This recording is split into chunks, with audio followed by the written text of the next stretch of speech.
evening, everyone. It is your girl, Marcy Thomas, and I am really happy to be back with you on another Monday night. It's been a rainy Monday here in Atlanta, so I hope wherever you are that the weather is nice and it's bright and sunny, but nevertheless, we're just happy and to be here to have another great discussion with an outstanding Black woman writer. So please come on in the room and join us. I am, as I said, coming to you from Atlanta, Georgia, originally from Cleveland, Ohio, and a bunch of other places in between. So if you don't mind, let us know where you're joining us from. If it's your first time, if you've been here many times, whatever the case may be, we just love to interact with our viewers and readers. So I have been waiting on this young lady for a while. We met late last year and just trying to get her on the schedule was a thing, but now she's here and I can't wait to dive into this book. Now, many of you may be familiar with our special guest, who is Yasmin Angoe, who is an action and psychological suspense thriller author, a Library of Virginia People's Choice Fiction Award finalist, and Anthony Award nominee of the critically acclaimed international Her Name is Night series. She also has the domestic suspense thriller, I can't talk today, domestic psychological suspense thriller, Not What She Seems, which is what we're going to be talking about tonight. So her work has received numerous recognitions. She was on a billboard in Times Square, which is pretty exciting, several bestseller lists, and received a Library Journal starred review. The Nita Night series has also been optioned for a TV and film adaptation. An active member of several organizations such as Crime Writers of Color, Sisters in Crime International, and many more. Yasmin is a former English teacher and instructional coach who lives in South Carolina with her husband and family. So without any further delay, let's welcome Yasmin to BGC Book Club. Welcome. Hello. Thank you for having me. Yes, thank you for being here. Forgive me for getting tongue-tied. Right. It's a Monday, and it's raining here too. So yes, it's a rainy Monday, and the body probably wants to be somewhere taking a nap. But we're excited to be here with you today. So welcome and thank you for being here. Thank you. I'm excited too. I've been thinking about it all day long. So yes. And so, we met back in the fall, might have been December, whenever that was. Mm-hmm. And I was like, look, I got to get you to come on the show. So I was like, thank you. I've been hoping and praying that you would finally, invite me, because right. You counted to a crazy schedule, not wanting you here. So just keep that in mind. Yes. So first of all, I just want to congratulate you on your overall successes, because you have, this book that we're going to be talking about tonight is your fourth book, but you actually have, been doing some things, had a nice series, the Her Name is Night series and all of that. So just congratulations on the success of the last few years. That's pretty powerful. Thank you so much. Thank you. So now, of course, you used to be an English teacher, so you've been writing and all of that for a long time. Mm-hmm. When did you first know that you really wanted to be a writer? So I'm going to go with the usual writer answer, which is I always wanted to be a writer since I was a kid, and I had been writing since I was a kid. But when I got out of high school back in the day, it wasn't as a clear path to being an author, a published author, than it is now. Like now you can go on social media and look up all that stuff, but we didn't have that then. So I had to put that aside and get like an actual 9-to-5, which is my English degree and working as an English teacher. Because I figured if I'm not writing it, then I can be teaching writing and really reinforcing the love of reading to students who might not really like reading and kind of stuff like that. So I've always been immersed in the literary world one way or the other. But then I guess a few years back, right before the Nita Night, so maybe about 2018 or whatever, that's when I really decided I really need to get back to the thing that I really love to do, which is write. And so that's what I was doing. I was working full time, and then I was writing this book, the first book, Her Name is Night. And then it's been great ever since. Yes, and that's something. You're right. A lot of writers say that they've known it. It's just you got to go ahead and get a quote unquote real job. They Yeah. want so at least you can pay the bills, keep a roof over your head, and those sorts of things. So that's not that unique of a story, but I do like the fact that you decided at a certain point that you were going to return to your first love and actually dive in and start writing. Mm-hmm. So with so many options available to you, there's a reason why you are in the suspense thriller genre. So what was it that drew you to that particularly? Because you could have done so many other things in terms of your Right, right. Well, because I really wanted to write a story that people don't expect, people who look like us to write. They tend to think that we're going to write like women's fiction or romance, historical romance, and those are fantastic. But like growing up, I loved action and thrillers and horror. I used to stay up at night watching USA, the Up All Night horror movies and stuff like that. So Okay. it's always been in my head that I love the things that kind of make you scared and are pulse pounding. See, I'm also tongue tied tonight.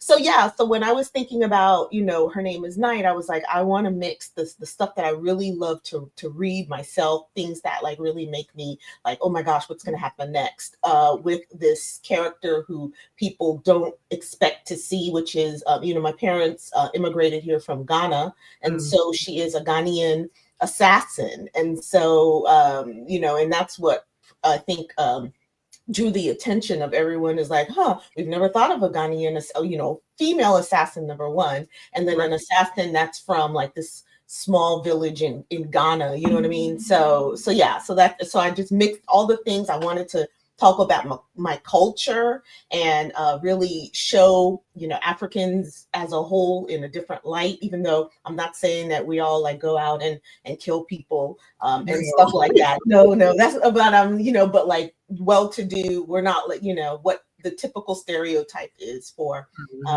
African people. So, yeah.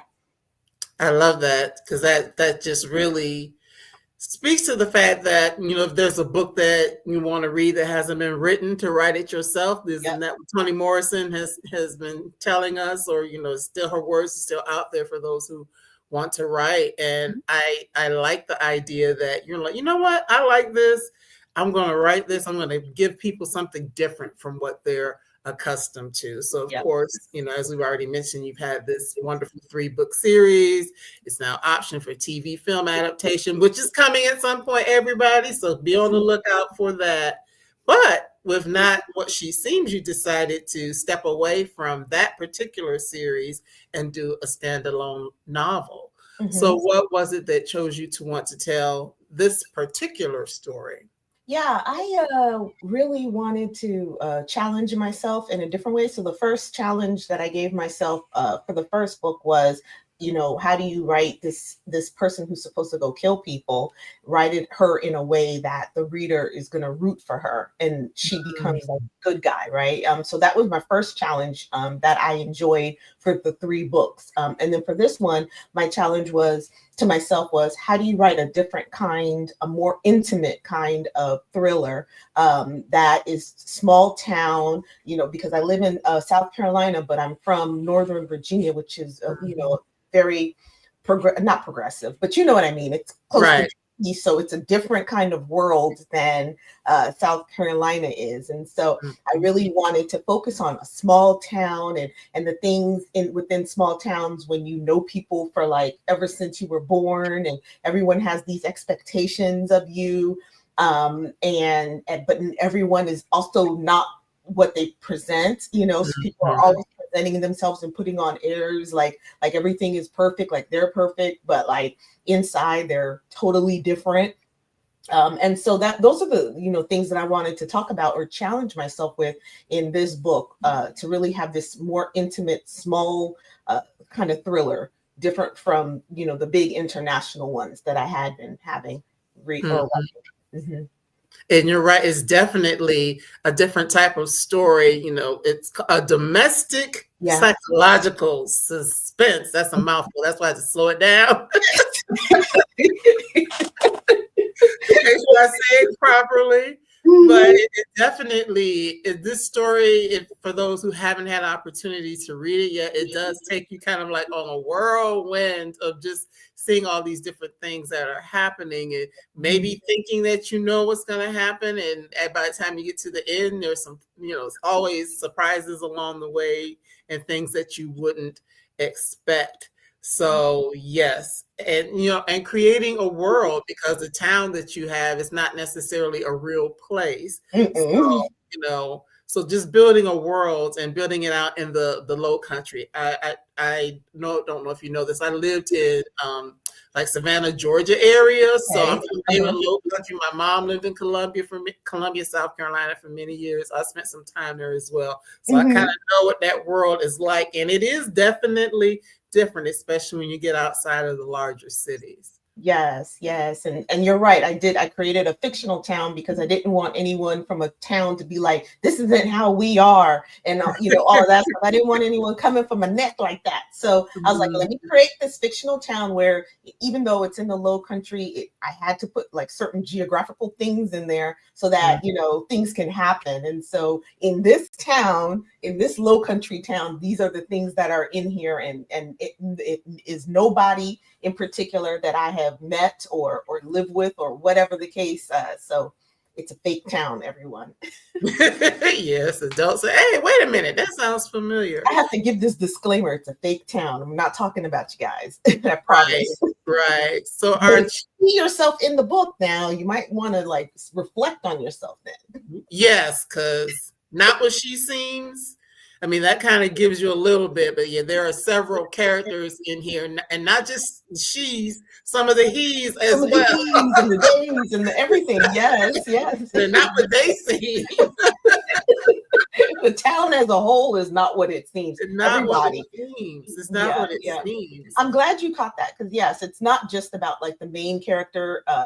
You know, and it's definitely a book of misconceptions. And so she's not the only person, or she and her antagonist, her foe, I guess, are not the only people who aren't what they seem.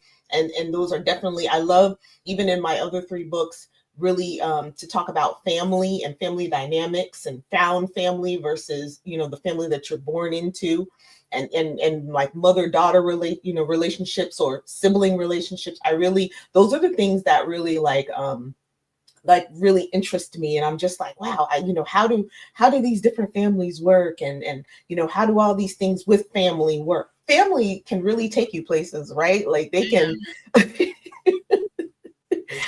you're like, I'm stuck with y'all, but man, y'all, I don't know. So, you know, so I really like to like explore those that in my books. And you're so right about that, because I often say that the people who know you the best are the ones that are going to cause the most drama for you more often than not, because they know the buttons to push and all these things. Exactly. So those dynamics are something else. But tell us a little bit about our lead protagonist. For those who, you know, who are interested in the story. So we have Jacinda, who is like our lead protagonist. Tell us a little bit about who she is. Yeah, so Jacinda Brodie, or Jack as she is called, she is someone who makes all the wrong decisions. She's very reactionary and very knee-jerk. So the moment something happens, she will shut down and she will just react. And then she will think about it later and be like, oh, maybe I shouldn't have done this thing. So the book is meant through Jack for people to be really annoyed with her, and really annoyed with some of her, you know, behavior and some of the decisions that she makes, especially when it comes to Faye, the villain, who is the person that she has to kind of overcome. And so Jack is someone, though, her decisions that she makes and her personality that she has really stems from like a lot of insecurity and a lot of what she has received in this town. So in this town, she's self-exiled. And so she moves out of town for 6 years. She moves up north because she feels, and the town also acts like she's the wild child of of her family, and they look down upon her. And her father dies, and she's there with him. And so everybody thinks, this wild child had something to do with his death. And so she also cannot remember exactly what happened, the night that he died. And so she also internalizes. So she takes in everything that everyone says about her, her family, and the town. And she's like, I'm going to just take what you say. I agree. And I'm just going to go. But then that is what makes her make all these bad, self-destructive decisions until she has to come back to the town and is really faced with this, this big, huge thing. She sees Faye. Faye is a new person in the town, and the town really loves her because she is rich and she's, restoring this mansion and stuff like that. But like Jack is like, they have this encounter that I think a lot of us as Black women or Black people have, when we're passing, a white person or whatever, but like they have an encounter. And ever since then, Jack is like, there's something about her that rings really false, but like nobody will believe her because they still believe that even at 26 that she's the wild child of 18 or something like that. So that is Jack. That is Jack, and she is something. She is definitely something to behold. And you're so right that throughout the book she was on my last nerves. Like, figure it out, girl. Make a different decision. Stop, like as you said, stop just being, reactionary to everything that happens in your life, because when you are that way, there are consequences. But then, I also gave her some grace, realizing that she was young. And some things happened when she was, still even younger than she is. And yes, I made a lot of bad decisions at 26. I'll tell you. Right. So that was some of it. But just going, when we first meet her, she's not at home though, because she, as you mentioned, she has to go back home. And even when she's away from home, she's still kind of like a wild child doing things that just don't seem to make a lot of sense. That also plays out throughout the story as well. But it was interesting because she is a writer. So, I'm just wondering if maybe some of her sensitivity and emotionality comes from the fact that she's a writer, and writers kind of have to be that way to do what they do. Right. She thinks she feels very hard. And writers do, as and you'll know too, because you write, and one day you're going to have that book like you were telling me earlier. But like, writers internalize a lot of things that we see of our environment, of how people, their behaviors, their energy and stuff like that. And we internalize it. And then that's what helps us to create these different kind of characters that might share some of that commonality with the people that we see. So Jack, being a writer herself, or working in the literary world, in the English department at the college that she worked at, she is probably, just like you said, I never even thought of it that way, but yeah, like she will internalize a lot of the things that people are throwing at her, rather than really standing fast and being like, this is, who I am, and this, you can't tell me who I am, and stuff like that. So yeah, she takes in a lot of that stuff. Yeah. So of course, when she gets this call, and this isn't giving anything away, that she has to go back home because of her grandfather being ill. And so she's dealing with what is kind of convenient, the time that she gets to go back home, because she's, things have just kind of blown up where she is. Yes. Because of a bad decision, a reactionary decision that she think about. But yeah. So that came right on time, even though it was a bad situation. It was bad news, but like, yeah, she needed to get out of there. So of course, being the quote unquote wild child, the prodigal daughter, going back home, there are all these feelings and emotions that we see her go through, even when she first steps back into town, because it's like, okay, how are people going to treat me? Are they going to know who I am? What are they saying about me behind my back? Yeah, I mean, definitely that. And that's something like I've felt like when I go back home and, when I see family that I haven't seen in a while, you're always like, okay, what are they going to say? What are they going to think about, my success or not, where I am now versus where, I was when they saw me back then. And so, yeah, I was like, how would it be when you come into a town? And that also comes from, my husband is from here. We're in the Columbia area, and so he knows everyone. And so I'm just like, like, what do people think of the older version of, of him or anybody else versus the elementary? Because I don't have that, being someone who's just moved here. So I don't have, and even if I was in Northern Virginia or, Woodbridge, like there's so many transient like families and stuff. It's hard to still be with the people that you grew up with, that you went to school with. So here I just find that so like intriguing. And so I definitely wanted to give that feel of when Jack goes back, especially if it's a small town and everybody is in your business and they know. How do they receive you after these years that you've been gone? So, and it's a fear for her.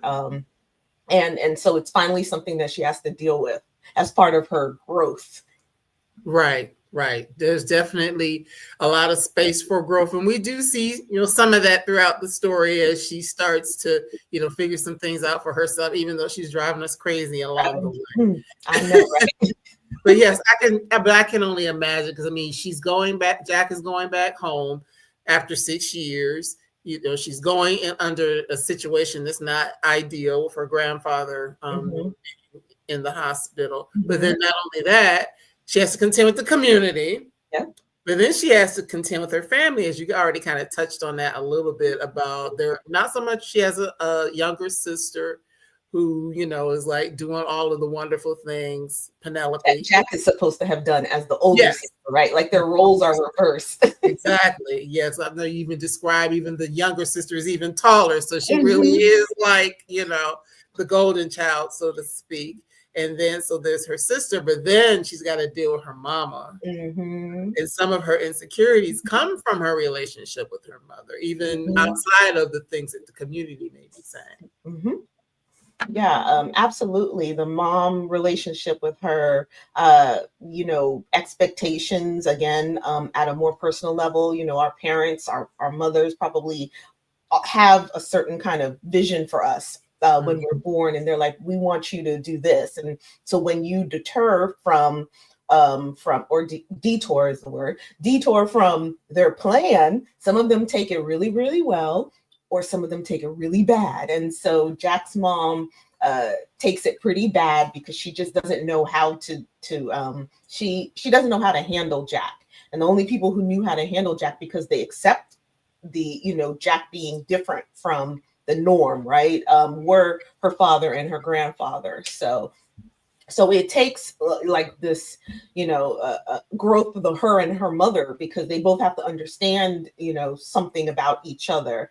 And there's always, when there's strife like that, there's always a reason why there is. And so it's all about like talking and exploring what it is that, makes you feel this way, or makes you feel like I must do this thing. And so that kind of comes to a head in the story as well. It does. No, I know that one of the characters, Sawyer, I believe, was from an immigrant family. Was Jack as well, or no? No, Jack wasn't. I made Sawyer, I think her parents were Nigerian. I say I think because once I write the book, it's like I forget all of the like details. And so when somebody says it, I'm like, oh yeah, that's right, that was in there, wasn't it? But yeah, Nigerian, Ghanaian, like half and half. Yeah, they were I made them Nigerian. Because I always try in my books to always have like someone from my home, my motherland, up in there, even if they're not the main character. Yeah. So the reason why I brought that up, because we know that children that come from African families or immigrant families, there's definitely this push to be a certain way or a certain thing, or you need to be a doctor, lawyer, engineer. accountant and better make money every 2 weeks. You better be getting that paycheck. You can't be no writer. Yeah, which is why I couldn't be a writer when I came out of high school. I better find something else because I don't want my mom to be like, I did not come here for you to do this, So like, I'm like, I know you came for school, so it's kind of hard when you want to take a creative route for your career when your parents have really struggled and have come here from a whole nother country for the whole express purpose of creating a family so that they can have like the American dream. And so it's hard to be like, I want to be a writer, because what is that? Especially back then in the 90s, what is that? And even today, I still have to sometimes explain things to my mom. And she still thinks that I'm getting like conned in some way. And I'm like, I don't pay to have the books. And she's like, she just can't wrap her mind around it. But slowly but surely, I think she's getting it. When you say that, it makes me think, and I'll get off of that. But Gina Yashir, the comedian, I've heard her say some similar things, as well as Yvonne Orji has said the same thing. Like, it's like, what is this? This is not what I came here for, ma'am. So it makes no sense. But even though Jack is not from a family from Africa or immigrant family, she still, for different reasons, her mom still has that same sort of mindset, which as you read the book, you'll find out why her mother has taken that stance. Yeah. So, she comes home and, she's faced her family, she gets a chance to see her granddad, and you already kind of touched on it a little bit. I loved the relationship. Most of it is, of course, telling, what happened previously, but I love the relationship that she had with her grandfather. And just tell us a little bit about him, Montavious. Yes, that name. I was like, that name. I remember that name, and I love that name because I just remember when I heard it, I was like, yeah, that's going to be Granddad, because he had a different name, which I can't remember, which shows how much I love this name and not the other. But Montavious is born and raised in South Carolina, and he is law enforcement, and so even his son. Who also has his namesake, was in law enforcement, and so through his law enforcement, through his detective work and stuff like that, that's how he developed a relationship with Jack. Because like I said, he and his son, and her father, they take her as she is, and they see her butting heads against her mom and against the norm that the town puts on being a proper Southern lady, and stuff like that. So the relationship with him, I'm always intrigued, and I love father-daughter relationships, grandfather, like there's got to be someone that you really have like a close relationship with. And I tend to have really, really close relationships with, like my mother-in-law and like grandparents and stuff like that, because there's so much that you can learn from them. They're a wealth of knowledge and history. And so that's what Montavious gives, to her. And he shows her how to, be a detective. And even though he does that all the way through his life, and she doesn't even realize that she's learning these things until until this thing happens. And she's like, you know what, I need to finally use these skills that my granddad has taught me. So it's like he's just kind of mentoring her, even from, where he is. And you can, I'm glad you said that. Thank you, because I definitely wanted to show the love and respect. Like he's the one person, especially after the death of her father, he's the one person who didn't judge her and didn't think she was just horrible person. And he's been trying to get her to come back home all this time. So it was very important to her. Yes, and both my father and his father, who he was named after, so I can relate to that. The senior and the junior, both of them are gone, and I am a daddy's girl. For me, it's not detective work; it's the reading. So some of this is happening now. We can thank my dad for that. I love that. And my dad has also passed. And so that's why I tend to be nostalgic with those kind of, relationships. There's always like this father figure. And I guess, when we write, even though the story isn't about us, there's always some aspect of our lives in the story. And so I've noticed that in mine, I always have a very special like father-daughter relationship, because that is, I grew up with a fantastic dad, and when he passed, the loss that I feel is very great. And I think about him every day, and I think about the things that he taught me, and what he can't see now, and stuff like that. And so it kind of bleeds into my books, because I find that very important. I think it is, because especially, there are a lot of narratives out there that there aren't good relationships on that side. So it's Yep. good to be able to actually see them play out in a variety of different types of ways, in a variety of different types of stories. So I could definitely appreciate that. And every time, like I read in the book, the senior and the junior, like I was thinking of my granddaddy and my daddy.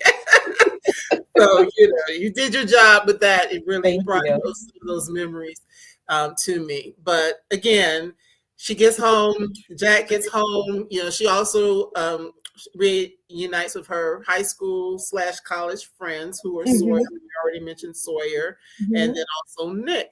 And so that's a whole nother tension, because Nick is somebody that was a little more than a friend. Yeah, he certainly was. And she's someone who she takes relationships very lightly, as we are introduced to.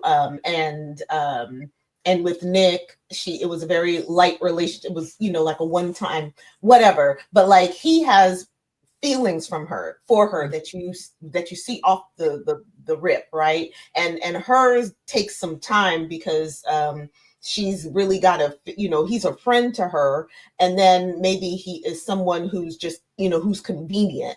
So while he has these deep feelings, and that is explored, she is like just at the beginning. And then also she's, it's probably rebound. She's going through, things, right? And she knows that she's got a lot of baggage and a lot of drama going on in her life. So he's not like the number one thing that she needs to be thinking about. And she knows that.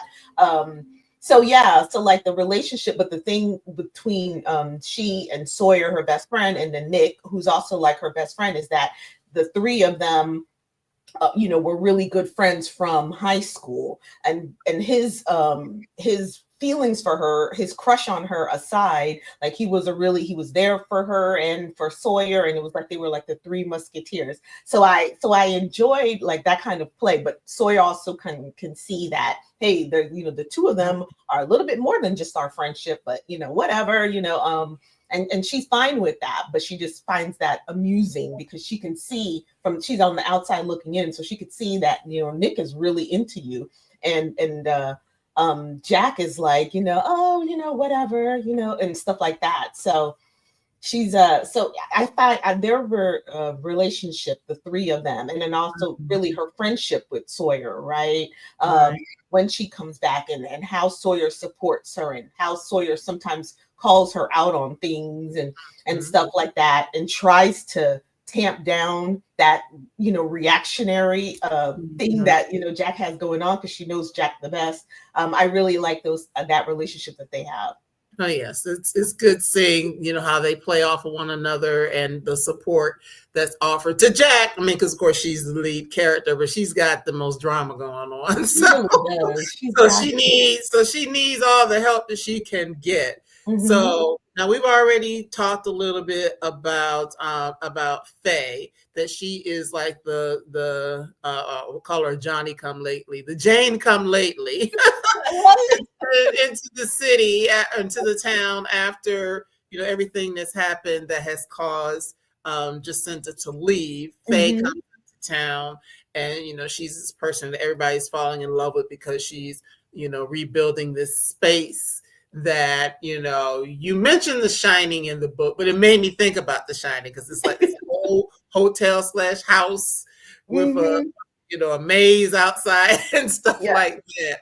But I wanted it to have that feel. I really like, remember I said, like, I like things that scare me. And, I've grown up on, like, where I grew up, we had this street. It was like Backlick Street. That's what it's called. And it like cuts into like the woods, and there's this trail, and it's always been like a story that there's like a witch that lived up there. Right. And that would terrify me. And so when I was writing this book, like that's what Moor Manor became, was, this street that I grew up fearing, or this trail that I grew up fearing. And it has like, you know, a whole lot of, you know, history to it, a whole lot of infamy, because it, you know, they call it Murder Manor, so that can kind of give you an idea of what's been going on in this place. And so the town, because they want to, you know, put their best foot forward, they are happy that this person is coming and spending all this money to renovate this Murder Manor and make it Moor Manor again,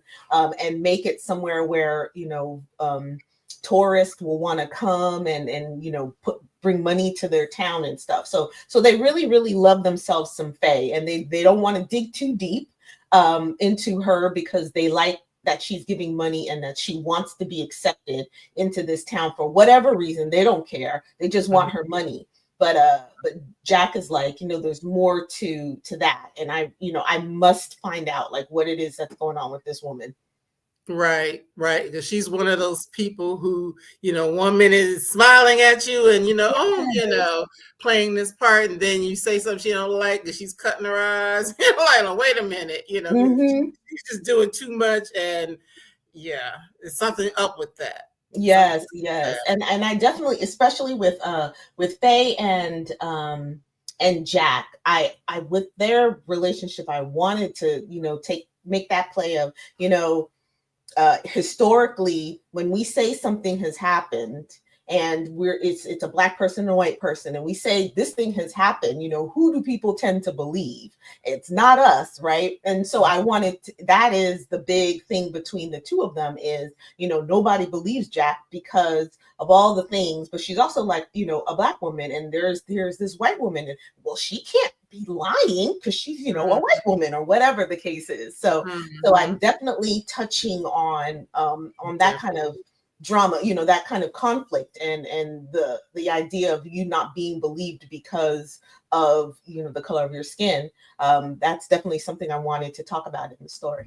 And that's definitely apparent. I mean, as you said, some of it's because of Jack's history and things that people know, but then it's like, that's the whole thing. Yes, there was an event that happened that people kind of looked at, gave her the side eye for, but they also knew her family, who was a, you know, a quote unquote decent family, in law enforcement, all these things. So, but yet you have this stranger who comes in who's like, you know, playing the role of this sweet, you know, whatever role it is that she's playing. I've got this money and I'm just so innocent and all of these things. So, but so you're going to believe her over the other. So yeah, I could definitely see that that's what you were doing in the story, and can appreciate it, because I mean, a lot of us have been in situations like that. Absolutely. Where you might be the person who, you know, doing all the right things, have all the right answers and all of that, but someone else, you know, there's a point in there where you say something about white lady tears, you know, white lady tears, and you know, then they want to believe everything that she's saying, even though she's not, you know, she's not what she seems. Not what she seems. Yes. I've had a couple of those situations happen. So like, yeah, that was a way to channel my anger and my disappointment that you're right, that we are not just believed and supported just because we've said this thing, right? And that we're just dismissed and for somebody else that they feel more comfortable believing. So yeah, thank you. I definitely wanted to put that in, but I wanted to put it in a way that it's easy and it's part of the story, and it's not like I'm beating you over the head with me being mad about this thing. Right. One of the other things, as you were talking about, just the whole concept of the Moor Manor, you didn't go here with it in the book, but I'm just thinking about the fact that it's the South and it's this old house, and then, you know, think, okay, it's probably like a plantation type of situation. So then there's that as well, that, you know, what does that look like when you have this space that's like that has this, you know, a negative history, in this case, Murder Manor, but I could tell between the lines. Yeah. So you have this place that, you know, people are like, you know, stay away from that. It's not a good place. But then someone comes in and says, oh, we want to renovate it and turn it into this place where you can have parties and you can come to a resort. that also played in my mind about that particular space. Yeah, well, so I thought about that too, and I thought about, okay, so this structure, as old as it's going to be, everyone's going to think that it's like a plantation home, and I definitely didn't want to glorify and have another plantation home in, my story. So it said in there that it was actually a medical facility, so it was a hospital that the North used during the Civil War, and it's been a hospital ever since, and like people with mental health and stuff like that would go to that. And so you can imagine what kind of things might happen during the years because people mistreat. And so that's how it got its name. But I definitely thought about that. And I was like, and so I also wanted to make, that building be not what it seems, right? Because you would think that it is. Oh yeah, it's in the South. It's, in the Low Country. It's definitely going to be a plantation home. But I specifically wanted it to not be, because for the exact same reason that you said, people coming, renovating it, and now people want to have weddings at it. And you're like, I mean, but this had enslaved people. Is that what we're doing? Like, we're making this thing a glorified, but that's not the history that it had. So. And of course, we know there were those facilities as well that you're talking about. That right now, I can't think of the name of the book, but one of the authors I talked to, I want to say last year, wrote a book about one of those types of facilities where they had, where they actually had like the Black people go in and build it, and then they put them inside of it, in terms of, okay, you build it, now you got to go live in there, as the asylum, so to speak. So, and then that would also, from the perspective of the suspense and all that, you would think, okay, yeah, there are definitely some things going on in there, and people would not have been treated well, and those things. So it definitely plays into the whole thing of Murder Manor. Now Moor Manor, but it's just watching all of this play out between the two ladies, and of course, anybody, if you have not watched before, we are not going to give you the spoilers. You got to read the book. Please read the book. I'm spoil it for you, just enough to whet your appetite, so you know what's going on. But there is definitely a lot of figuring out who did what, and even sometimes when at a certain point, we know who did it. Whatever the it is, figuring out the why. The why and the how can we get this person?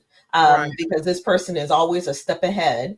And that's something that I know that people, even I got annoyed, but I mean, and I was writing it. So I had, you would think that, well, you wrote it that way, why are you getting annoyed? But I got annoyed with Jack, and I was like, I'm going to keep this in because she's got to have all these tri-fails as she's trying to channel her inner granddad and come to that. Like, this is how I need to approach this person. She approaches Faye all wrong.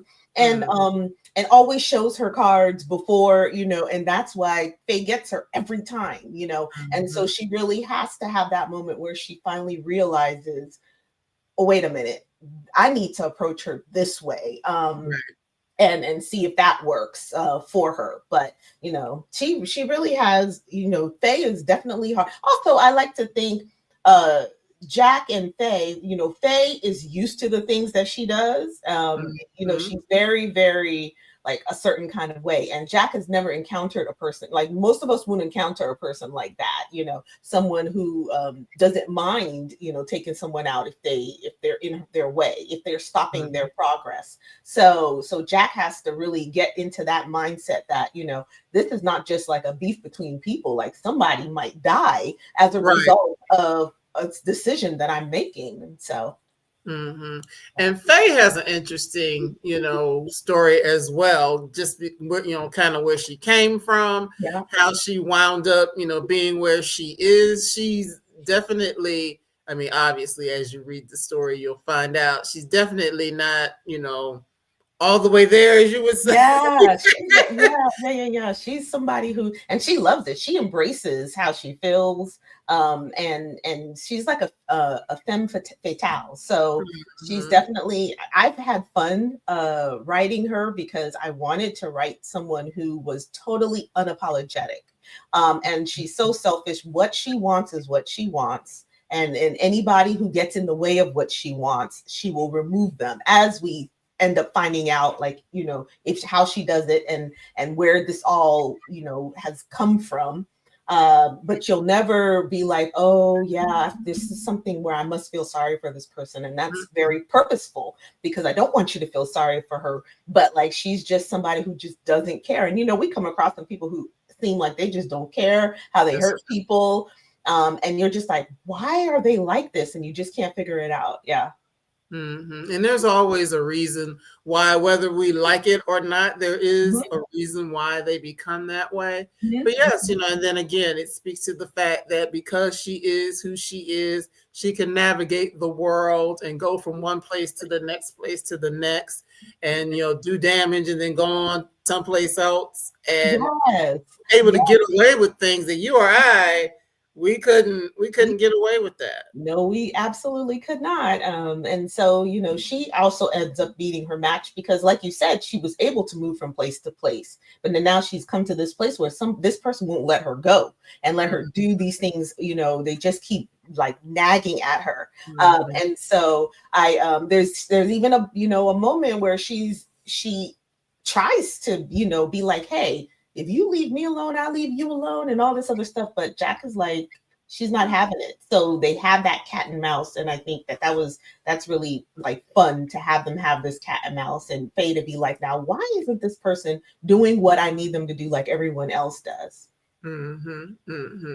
Yeah, because the sister's like, I'm not playing that. I'm not playing that. Okay, I'm not sure. Let's see. I don't know. Edwin, wishing you best happy belated birthday. I'm not sure. Is that for you? I don't know. I don't know who you're telling happy birthday, Edwin, but thank you. Whoever that's for. My birthday's in September, so I don't know. I mean, yeah. Well, mine was in March, but like, I'm not an Aries, so I don't. That wasn't for me. I thought it was for you. No, ma'am. Thank you, Edwin. We appreciate. Yes, thank you, Edwin. We appreciate. Early for one, late for the other. Right. He's so thoughtful. Yes. But yeah, it's just it really is the way that you tell the story, your storytelling, your way with language, all of that. The fact that you are a former English teacher, it just really makes sense. You know, because it's like Jack is dealing with a lot of the feelings a lot of times, you know what I mean? And the fact that you can kind of say a thing, we've seen her go through this before. You're like, girl, why don't you get it? But you don't present it in exactly the same way. So Christina's laughing.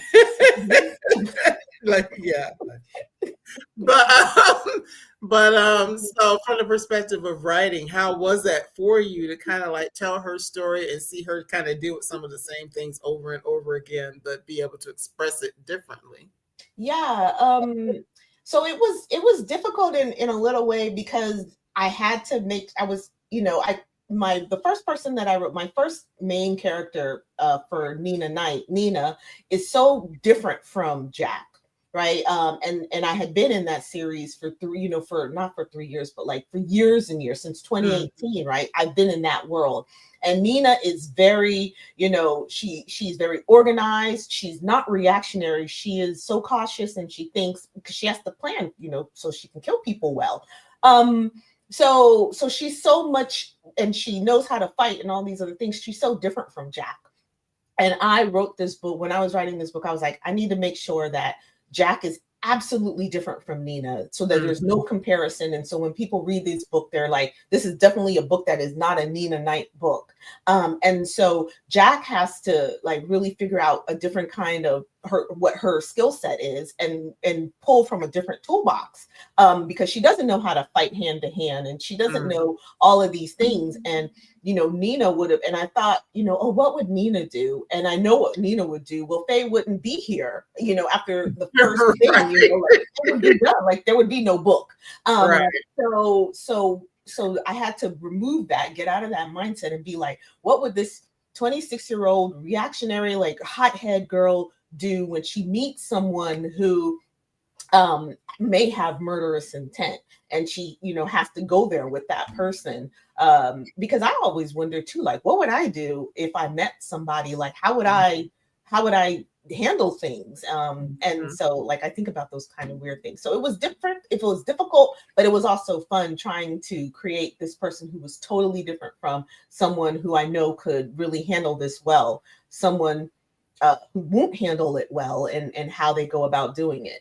Because the book is told from Jack's point of view, so we're seeing all of her, we're reading all of her thoughts, her internal dialogue as she's trying to figure out, what's going on, how to deal with Faye, how to deal with these cases that come across, and that's just a hint. There's some cases that she's working on, so to speak, as a amateur detective and all of that. And yeah, it would be hard when you have all this information and you have the proof, and people still don't want to believe you.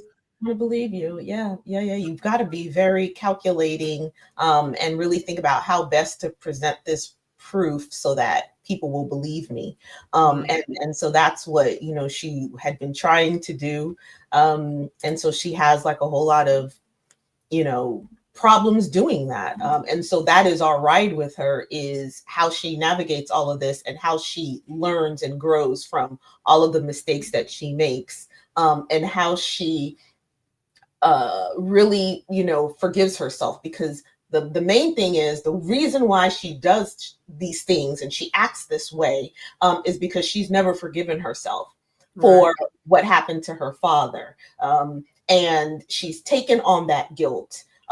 Whether she should or she shouldn't, you have to read the book to find out. But like, she's taken on this guilt, and this guilt has manifested itself in this self-destructive manner of how she deals with things. And so we go on that journey with her of being self-destructive and being guilt-ridden, to finally, releasing that guilt and releasing that anger that she has, so that she can save the people that she loves, because they're in peril. And so she has to grow up. And so we will grow up with her. Yes, we see it along the way. And at the end of the day, she does what she's supposed to do and becomes, is on the path to becoming who she's supposed to be. And so, from that perspective, even though it's in the, in the context of this story, that's a lot of us got to go through some things to become who we're supposed to be. It may not be, murders and all that sort of thing, but I mean, the coming of age, so to speak, the, maturing into the person that you want to be. There are a lot of ups and downs, and sometimes you get the support you need, sometimes you don't. Sometimes you have to have difficult conversations and all that. So these things are playing out in this story, but from that perspective, it's like real life, really.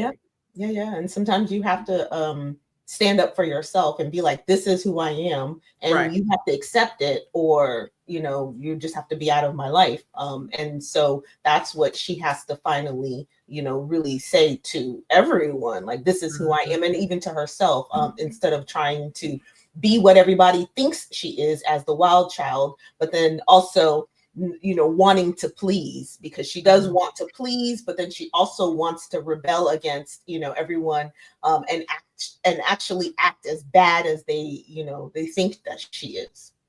Right.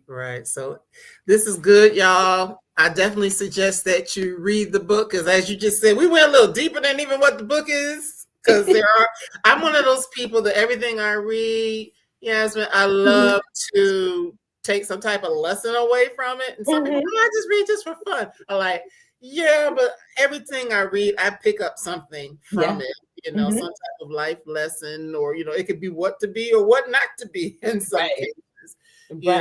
Different ways of handling situations. So I really appreciated that in this particular book, Not What She Seems. So I have a question for any budding writers out there. You've been in this game for a little bit now, with 4 titles under your belt and more to come. What if, and you already said you started out working, you were working and writing on the side and things like that. So are there any like suggestions or things that you would share with someone who might be thinking about writing a book and how to get started? Yeah. Thank you. I think that like I just said about Jack, really standing firm in what you believe and who you are. If you really want to write, first of all, people are going to, take it as a hobby, and they're not going to take it as seriously as they should, because you might be allowing them to think, oh, it's a hobby. So if you take it seriously, if you stand in what you believe and you're like, I'm writing, and so from this time to this time, you do not bother me, I'm writing, and dedicate yourself, you'll get that book, and you'll get that respect from everyone else. They'll learn, but then also you'll feel good about you being a writer. And I think that if you are truly dedicated to what it is that you want to do, then like nothing can stop you from it. And you'll want to write, and you don't have to write every day. You write when you feel like it, but you also have to you have to be disciplined as well, and give yourself a goal. I'm going to write this many by this. I'm going to finish my book by 20 whatever, which is what I did to myself. I'm going to finish this book by 2020, and then in January of 2020 I'm going to start querying and looking for agents. And that's what I did when I finally buckled down and made everyone respect my boundaries, and made myself respect what it is that I wanted to do, if I really wanted to do this thing. So that's good advice. That's good advice for writing and other stuff too. Yeah. I didn't know you were gonna get life lessons, right? Oh, yeah, no. This is all my learning, right? So it all like comes together. But yep, life lesson and a writing lesson. Yes, these are definitely good things to know. And this is just something I'm thinking of, because even though I haven't started the writing process yet, one of the things that I do, and this is how I met you, I go to events where there are writers whether it's a bookstore or a library or a conference or things like that. There are just oftentimes things that you can learn just by being in those spaces and having conversations and asking questions. Because just like Yasmin here, people like to answer your questions, in that way. Achieve your goal. And I know, Marcy, you said you haven't written yet, but then Yaz asks, so when are you going to get started? What is your date that you're going to give yourself? So I have to give myself one, because I mean, all jokes aside, y'all know I'm interviewing a lot, and so I have to read a lot to interview a lot. And oftentimes I hear writers say, and you can maybe attest to this, that it's kind of hard to do a lot of writing when you're doing a lot of reading, because I don't want to start writing your book. You know what I'm saying?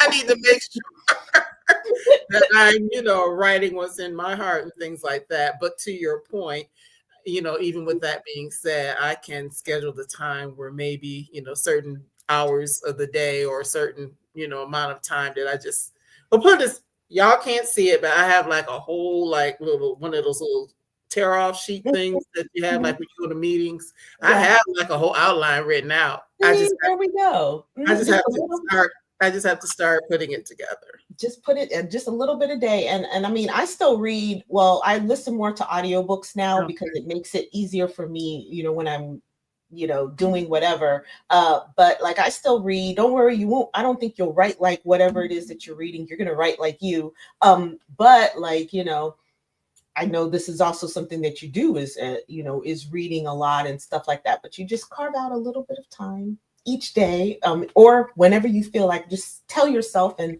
you then all of a sudden you're going to have like a whole book written. You're going to be like, oh my gosh, it's done. It's done. I'm gonna reach out to you and be like, girl, I did it.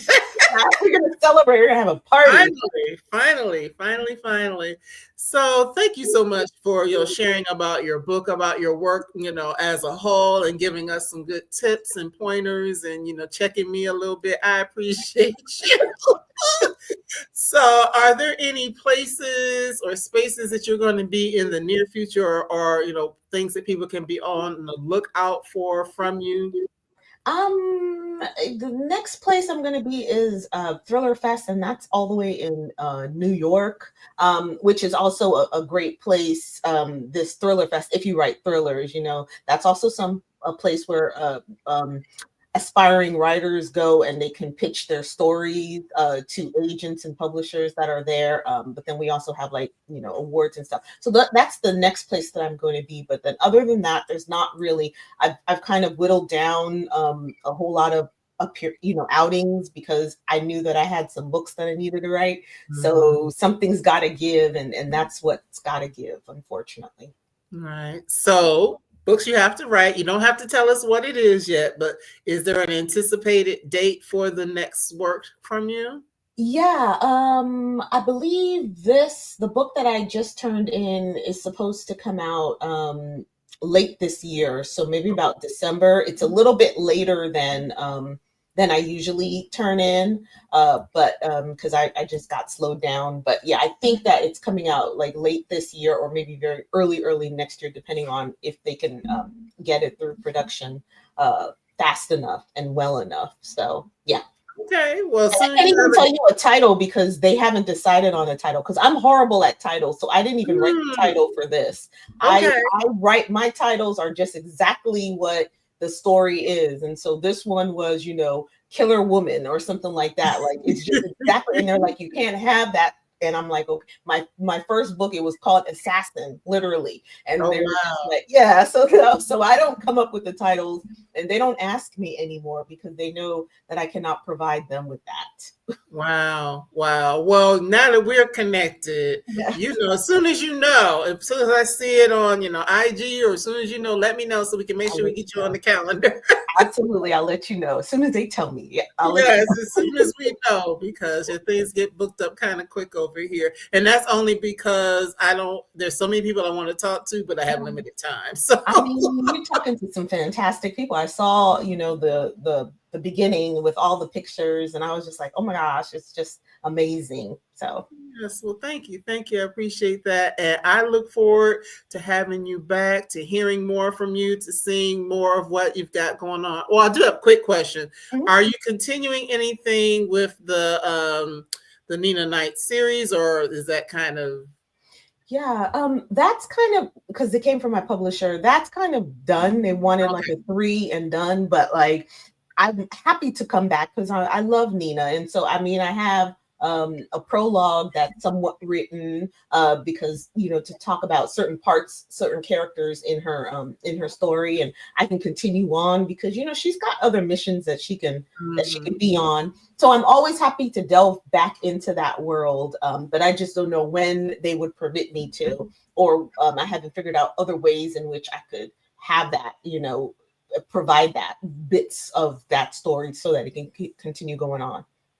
All right, just wondering, because I know sometimes, there might be a series that it goes on, 20, 30 books, the same person, just in different scenarios. So that's why I was just wondering. I wish for me, like, they're like, we just want 3. And I'm like, okay, fine. Yes. Well, that adaptation, you never know. You never know. Right. Yeah. So, well, thank you again for being here. And I'm going to let you grab some water, but don't hang up yet so we can talk about the people in the room. I'm just joking. So we can finish up and, say a proper good night. But thank you. And I'll see you in just a second. Okay. Thank you, everyone. All righty. So that was a fun conversation. And as always, I enjoyed having an opportunity to connect with a new author. So again, everybody, please go and pick up Not What She Seems, as well as all of Yasmin's books that are out there and available to you. One space where you can find her work is the Brown Girl Collective bookstore, which is at www.browngirlcollectivebookstore.com. that is affiliated with the bookshop organization. So you can find the people that I've talked to here, as well as some that I haven't. So we thank you and appreciate all that you do. And thank you for being here for this conversation. It was a lot of fun. I will be back with you next week with a book from Beverly Kendall, as well as Victoria Christopher Murray. So Monday and Wednesday, we get a couple good ones next week. So please stay tuned. And I look forward, if you're watching this in real time, looking forward to seeing you next week. And if you're catching this on a replay, just check out our YouTube channel for all of the wonderful conversations with Black women who are writing books by, for, and about us. So yes, we will see you hopefully next week, Christina. Thank you for being here. Everyone, you have a good evening, and we'll see you again real soon. Take care.